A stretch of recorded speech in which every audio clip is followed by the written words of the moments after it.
We're going to talk about your groundbreaking book, which won a Michigan Notable Book Award last year.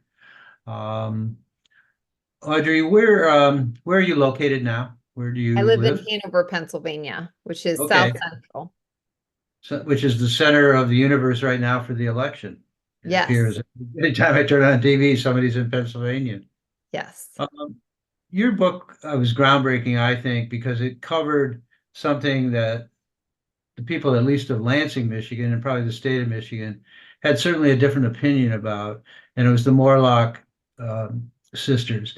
And we all thought they had this glorious life, and the facts that you uncovered showed something totally different. In fact, tell us the title of your book, how you came to that title, and why do you think it represents the book itself? Mhm. The book is titled Girls and Their Monsters, The Janine Quadruplets and the Making of Madness in America. And I was very drawn to the main title, Girls and Their Monsters, because it seemed to mean a few different things. All four of the sisters were diagnosed with schizophrenia in their 20s. And so, in a sense, monsters can connote a lot of the hallucinations that they experienced over the course of their lives, the monsters in their head. But for readers who know the story, there were many real life monsters in their lives, both in their home, the people who took care of them behind closed doors, but also in the wider world. So I really liked the ambiguity of that title. Um, I chose to call them the Jananes in the title, not the Morlocks, which is how they're known in Michigan, because they have an even greater legacy in scientific circles. So a lot of psychology students, people who go to med school and study psychiatry, have encountered their story in the scientific literature. And what the book does is it takes the story of the Morlocks and all the fanfare that Michiganders know and what scientists know and show them to be, one and the same. And then the last part of the title, The Making of Madness in America, that's the part of the title that a lot of people ask me about. Well, what does that even mean? What it means is that the book is tracing the way that the diagnosis of schizophrenia is made. Mental illness is not like other diseases or conditions in that you can diagnose with a blood test, right?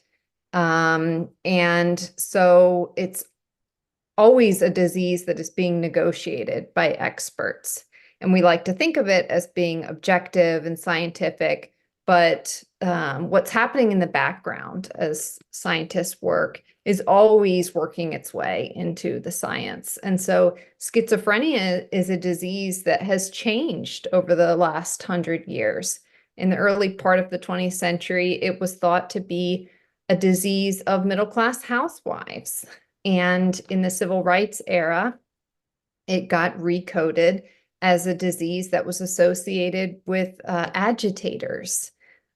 So, in other words, it became a Black disease. And so, schizophrenia is something that has always been defined and redefined by the experts. And just studying the history of that disease is really a window into what happened in America over the last 100 years.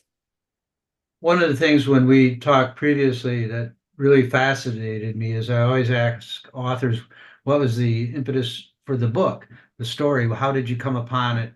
Tell us your story because I think it really leads to something that we should pay more attention to Sure. and how Yeah. to write Well, this book. yeah. I got the idea for the book from my mother, who had been reading Robert Kolker's Hidden Valley Road a few years ago. And that was a bestseller about another family. I think it was 12 children, six of them had schizophrenia. And in that book, Kolker very briefly touched on the Janine quads and, revealed their story to be one of nature versus nurture. There were four of them. They had identical DNA. They were all diagnosed. That would seem to indicate that there is a genetic piece. But when they were studied by the National Institute of Mental Health, The researchers quickly discerned that they had grown up in a house of horrors. And so when my mom told me about it, I thought it was interesting, but I thought, what could I add to the nature nurture discussion? I'm not a scientist. But nevertheless, I Googled them. And even with that pseudonym of Janine, I was able to see pictures of them as little girls. And they really look like the Jean Bonnets of the 1930s. They're just so perfectly coiffed and put together and wearing these identical dresses. And I was really entranced by those visuals. There was something kind of unnerving about them. Like you can kind of tell that things might not be as they seemed in the pictures. And so that aspect of their lives, the kind of pageantry around these girls really drew me in. And sure enough, the story wasn't so picture perfect. One of the things that you did, which I found very remarkable because you're an incredible researcher, you also connected with the lone remaining quad, didn't you? And tell Yes. us a little bit about that, because I think that's very important. And I believe that when we've talked, you said you became friends with her and Mhm. visited with her. Yep. Yes. Well, I didn't initially know that she was alive because I figured surely they were all dead. And I had committed to the book and was researching when I learned that she was alive in her 90s in a retirement home. And so I kind of had different feelings learning that fact. On the one hand, it was very exciting because I had, this new research avenue opening up, hopeful that she would speak to me.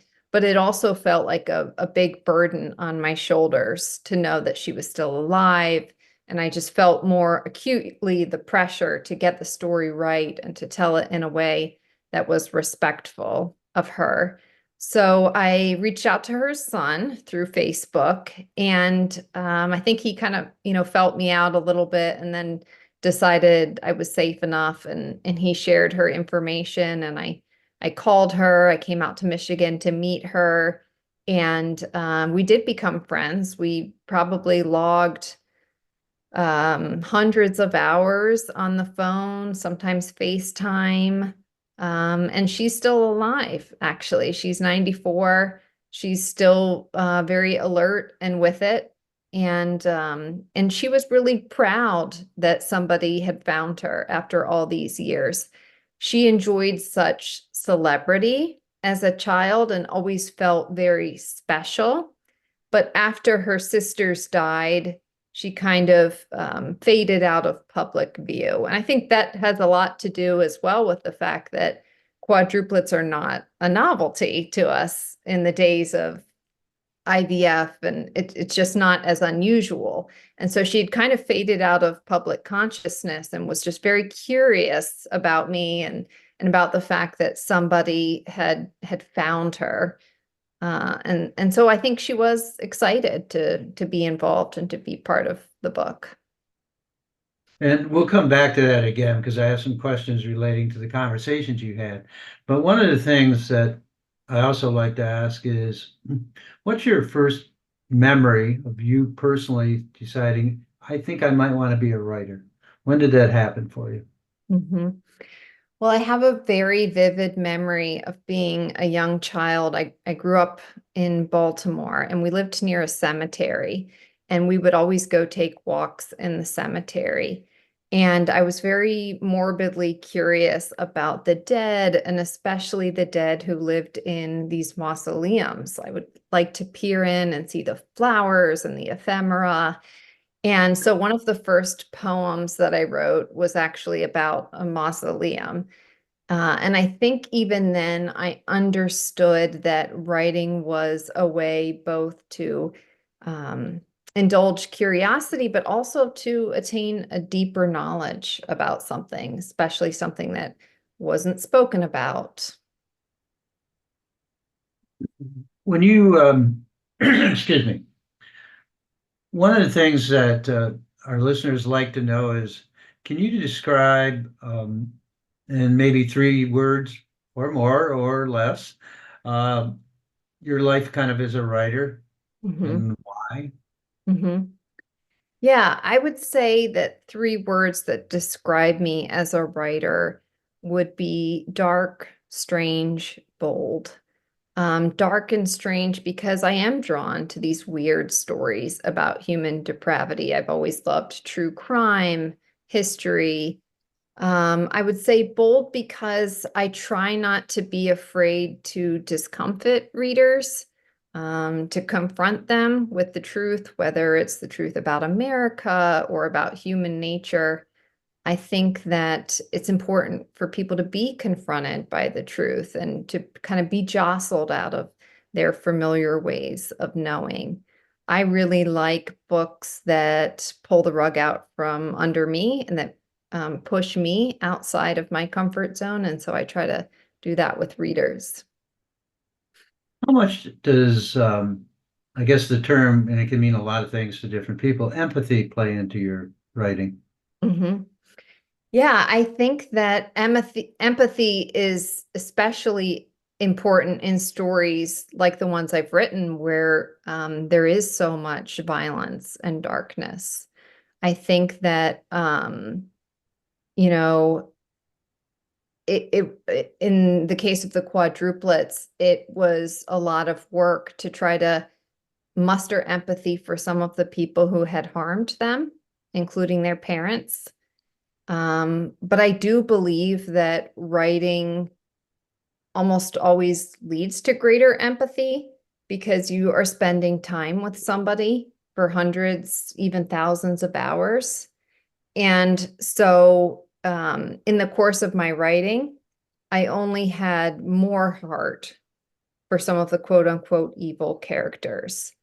So I would say some readers are actually critical of the book because they feel like it's too soft on certain figures. But my experience of writing is that it only leads to more heart and empathy, and a lot of that is because the task of writing is to try to see someone, not to make excuses for them, but to see them. Um, so that's my thought on that. It's a great thought on that. What, what do you want the reader to take away? I mean, you've touched on a lot of them, but can you put it in a concise phrase for us? What do you want the reader when they leave your book to take with them? Hmm. Well, I think that um, one of the big takeaways is that cultural narratives can be very dangerous. And in this case, this is a story about four little girls who were made to be these little emblems of innocence. They were paraded around and they would sing these cute little patriotic songs about America and Columbus and whatnot. And the truth was actually much darker. And so I think that the story really exposes how much the mythologies that a society can tell itself can actually be really devastating for some people. When you had your conversations with the surviving Morlock, she told you things that I believe she never told anyone else publicly, didn't she? For citing in the book, and you included those in the book. Tell us a little bit about that, because I think you were able to have a breakthrough that no one else had ever had. Mhm. Right. Well, that only happened with time. When I first met her, she did want to put her best foot forward and give the impression that everything was perfect. And so, I just had to level with her and say, well, Sarah, this is a story about the schizophrenia diagnoses and what happened. And she eventually grew more comfortable talking about some of the things that had been left out of the news stories. I think part of that is because her son felt strongly that the truth needed to come out. He was always kind of resentful of the Lansing newspapers for the way that, in his mind, they exploited his mother and his aunts. And so, he really believed that the truth needed to come out, and she respects him so much that she was persuaded to. And yeah, she did tell me a lot of things that she had never told any reporter, and that she even hadn't told the researchers who studied her and her sisters for 3 years in the 1950s. And she told me some things that are not in the book. There were a few things that she said, she was just telling me. And of course, I respected her. I was so grateful that she cooperated with the story, that, there are things that are left off the page. You think she felt better about telling you those stories? Could you see that feeling within her? Yeah, I think so. But I also think that she has moved on from what happened in her childhood. She's not bitter at all, and she doesn't dwell on what happened. She's a woman of deep faith, and I think that that faith has given her a hopefulness. And sometimes it surprised me to see, how forgiving she was of people and things that had happened to her. But I think the truth is that she kind of has already moved on. One of the things that I've recognized from authors is they're their own worst critic. They they self-criticize themselves. Is there anything that you're critical about your book that you bring to the table and how you might do something differently? Yes. Well, I trained as an academic, and so I learned to write by um, beating subjects to death, and just spilling a lot of ink analyzing different things. And I think that a lot of readers of popular books have less tolerance for some of the academic asides. And so if I were to rewrite the book today, I think I would probably shrink certain sections, and just have the girls be foregrounded even more in certain chapters where I kind of delved into the science or the history or whatever it was. Okay. When you were doing the historic research on the life and times of these young women, or girls and young women then in Lansing, what was the most amazing thing that you found, both either negative or positive? I mean, what really surprised you? Hmm.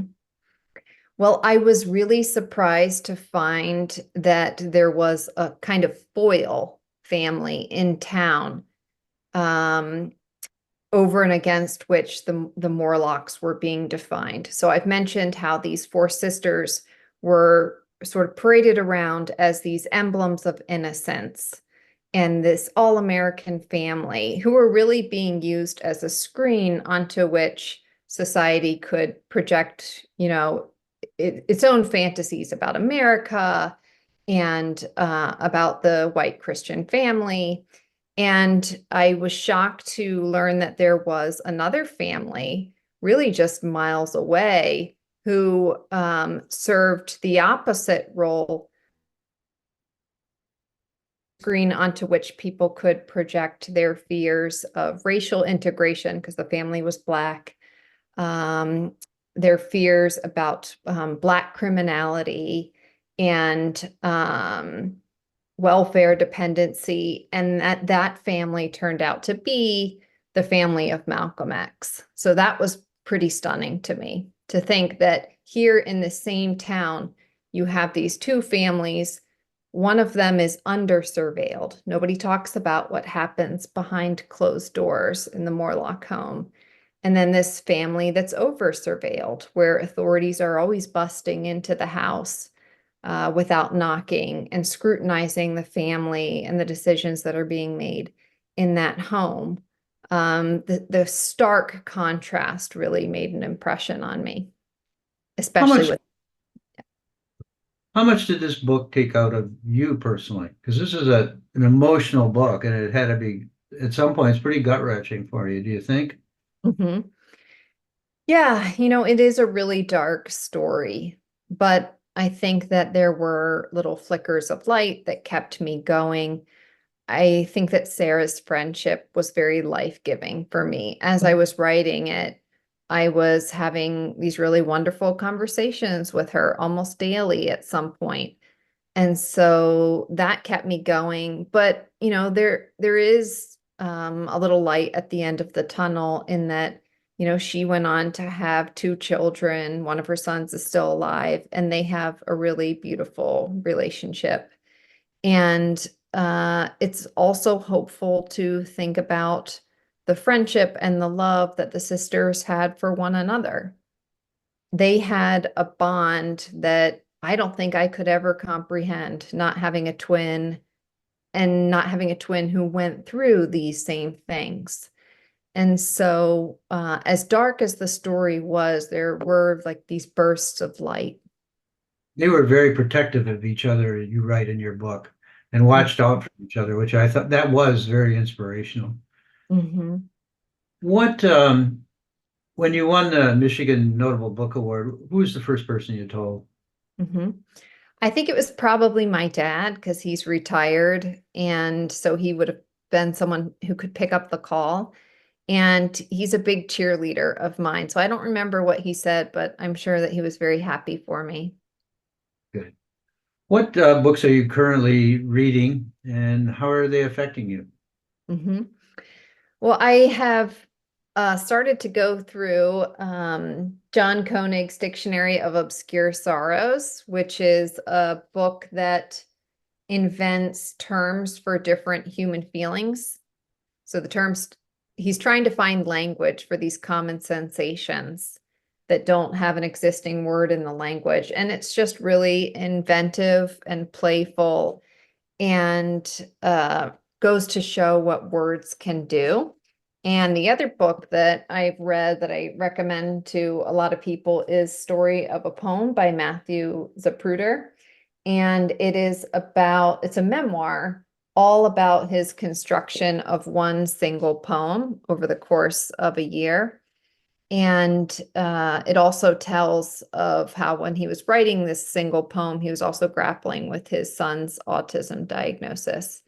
And I love that book for much the same reason, because it really is reflective on the power of language and what words can do, what poetry can do. So those are the two books that I'm reading and thinking about and recommending to people. What are you still writing poetry? No, I've been writing nonfiction for a few years. It's been probably since college that I wrote a poem, but it's a good starting point for writers. Are you working on anything specifically you can talk about right now, or in general terms? Hmm. Yes, I'm actually collaborating with a writer who has a forthcoming biography about an heiress, Alice Delamar, who was a big patron of 20th century artists. And I'm also working on a memoir of my own childhood. I grew up in the Lamb of God community, which is what's called a covenant community. It was a sister community to Amy Coney Barrett's People of Praise in Indiana, and mostly Catholic, but some other people of faith. And you know, there were a lot of scandals in that community before it, finally dissolved in the 90s. And so I'm just kind of thinking back to those years of my life, the kind of little girlhood that I had in that community. Interesting. Another challenging book to write, I would bet. Mm. Memoirs are difficult. Yes. What what was the hardest thing you had to do about writing the book on the quadruplets? Hmm. That's one thing you remember that was the hardest thing for you to do. Hmm. Well, one of the more troubling details about the story is that two of the quadruplets went on to abuse David, Sarah's son. And he had never told her that. And so we had to, let her know that, it was in the book. And, you know, I, he told me I could tell her. So I had to call her up and, explain that. And she took it surprisingly well. I think she was mostly just surprised, but she wasn't, crushed by it or devastated. And I just, framed it by saying, your two sisters never became well like you did, because Sarah did have the most successful transformation at the National Institute of Mental Health. She had a really good psychotherapist. And, I said, your other sisters, they never had a chance to become well. Um, and she quickly said, oh, yes, I was the most successful. I did this and that. And so, it was hard to say that to her, but it didn't devastate her. And, she didn't have any objections to it being in the book. Now, I'm not saying all writers, but some writers would just ignore doing that. You must have thought this was something incredibly important to do because of the friendship you had developed. A lot of writers just would have let that slide. So Mhm. that's hats off to you for, because that had to be a very difficult phone call to make. That you Mhm. discovered something she did not know. That was a little challenging. Um, Let me think here just 1 second. When I grew up in the newspaper business, so what would you say how the children's lives were covered in Lansing and also society's sort of norms and how they took advantage of them? What were some things that really bothered you about that? Mhm. Is there anything that comes to mind that really is the most you want, that kind of you sat back in your chair when you were reading about it in the newspaper here? That Mhm. compared to the day's outlook and how we deal with things, is there something that was done at that time that was shocking to you? Mhm. Well, I guess it might simply be the way no reporter was tempted to spill the beans about this family. That there really was this culture of silence, even though it was something of an open secret that, for instance, their father was a Nazi sympathizer, that the girls weren't treated well at home, and then later in their 20s that they were mentally ill. When I interviewed like people in the neighborhood and when I talked to Sarah, it was her feeling that everyone kind of knew what was really happening. And it's hard for me to imagine a press today that wouldn't want to rush to print with that kind of story because, we love scandal and people love to have a news breaking story.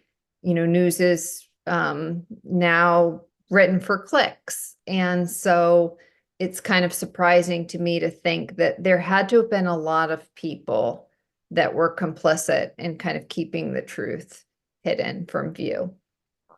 Yeah. Well, I think that's what the Michigan Notable Book Group would like to hear from you, and I really thank you for this. I appreciate it, and it's really nice seeing you again. Thanks, What? Bill. Yeah, the book still has an impact on me because it was such a challenging book to read through, and like you said, I think that's people. Some people are attracted to those types of books because they take them outside their comfort zone. Because I'm with the Historical Society, we all bought into this whole thing about Shirley Temple, kind of approach, and it was really even challenging for just regular citizens to learn that behind the door there was something else going on, and maybe we should all learn to be skeptical, I suppose. And Mhm. that's one thing I think your book brought up to us is don't necessarily believe what you always read, especially about historical things. Mhm. They're not quite accurate. Mhm. So what else is up in your life? Anything good, bad, indifferent? No, I just I'm in a little writing cocoon right now, and so which is where I love to be most. just buried in books and papers and coming up for air when I have to. But Okay. I'm in a good place right now. That's nice. That's nice. Well, I hope to see you again sometime soon with the Michigan Notable Book Award winner. But you have to do some writing about Michigan in there somehow, so I'm sure we've got some cases. Um, is there anything that you want to achieve in the next, this is just, I'm sure she's going to cut this in the next few years for yourself? Mhm. I just want to continue to be able to write. Okay. It's such a privilege to write, and I'm happy to be home in my comfortable chair writing. And so as long as I can continue to do that, I'm happy.